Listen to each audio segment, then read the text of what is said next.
নিস্তব্ধ মাতাল ৰাতি নিস্তব্ধ হৈ পৰিছে। কলীয়া মেঘখনে নিস্তব্ধ হৈ পৰিছে চৰাই চিৰিকটিবোৰ। কিন্তু মই কিয় এনেদৰে সাৰি আছো? চোৱাচোন, আজি আকাশত তৰাবোৰো নাই। মেঘবোৰে যেন ঢাকি ধৰিছে ধুনীয়া জোনবাইটি, আৰু জোনাকী পৰুৱাবোৰে যেন পোহৰ বিলাই ফুৰিছে নিস্তব্ধ আকাশখনত।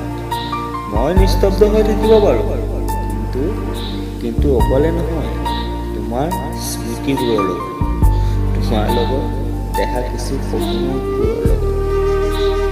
তোমাৰ মনত আছেনে, যিদিনাখন তোমাক জীৱনত প্ৰথমবাৰ লগ পাইছিলোঁ, সেইদিনাখনো তোমালৈ এনেকৈ নিস্তব্ধ হৈ চাই পৰিছিলোঁ, আৰু আজি এনেদৰেই নিস্তব্ধ হৈ ৰৈ গ'ল।